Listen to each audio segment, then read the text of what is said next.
On October 28, 1943, the Hysville Public Library in Hebron, Indiana, was not yet a ruin. It was a squat brick building on the edge of Porter County farmland, notable only for what its head librarian kept locked in the basement. Her name was Eleanor Marsh. She had worked there 19 years. She was 43 when she died. The newspapers called it a freak accident, a shelving unit collapse. The weight of books, old books, occult texts the library had acquired from an estate sale in 1929 had proven too much for the wooden brackets. They found Eleanor beneath 14 feet of collapsed shelving. The books were scattered around her like fallen leaves. What the newspapers did not report was what the janitor saw when he unlocked the basement that morning. Every book from the collapsed shelf had been carefully restacked, arranged by size, spines perfectly aligned. Eleanor had been dead for hours. The library closed 3 days later. The county cited structural concerns. The building sat empty through the winter of 1943, and by spring, no one wanted to reopen it. There were sounds at night, crashes, the groan of wood under impossible weight. By 1950, the Hysville Public Library was officially abandoned. But Eleanor Marsh never left. On October 28th each year, hikers passing the old library report the same phenomenon. A rhythmic thumping from inside the building, the creak of wood, and beneath it all, a woman's voice, reading aloud in a language no one recognizes. In 1967, 3 teenagers broke into the library on Halloween. They carried flashlights and beer. They expected dust and maybe some old furniture. What they found was the basement door standing open. The stairs descended into perfect darkness.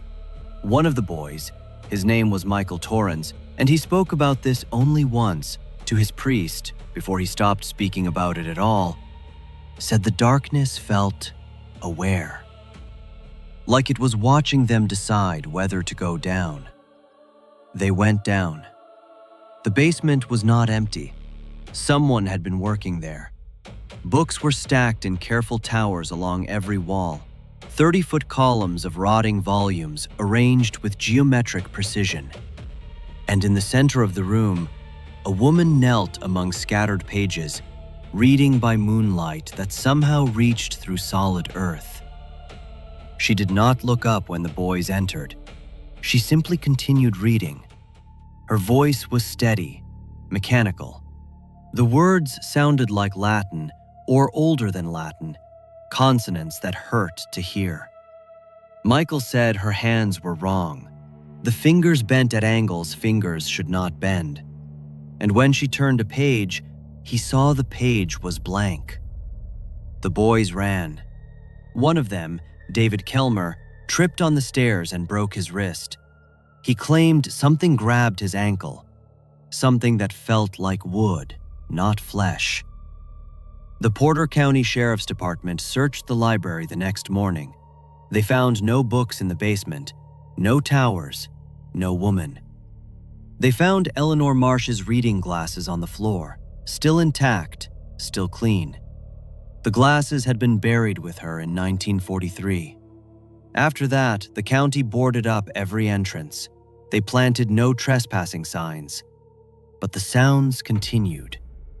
Every October 28th, crashes, the turning of pages, a voice reading words that should not be spoken aloud. In 1982, a professor from Valparaiso University, Dr. Raymond Holt, who specialized in folklore and regional hauntings, obtained permission to spend October 28th inside the library. He brought recording equipment, cameras, a notebook. He emerged at dawn, pale and shaking. He refused to share his recordings. He would say only that Eleanor Marsh was not haunting the library. She was working. Dr. Holt resigned from the university 3 weeks later. His last lecture, attended by 4 confused students, was on the concept of psychic imprisonment, the idea that some minds cannot let go of their purpose, even in death. That obsession is its own kind of gravity. He ended the lecture with a warning.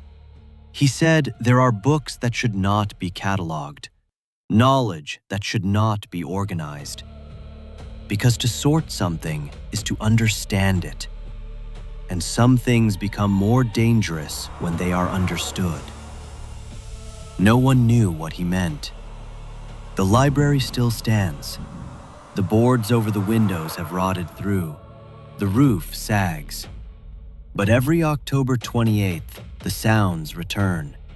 Books falling, pages turning, a woman's voice speaking words older than English, older than Latin, older than any living language. And if you stand outside the building on that night, if you press your ear to the boards and listen carefully, you can hear what Eleanor is doing in there.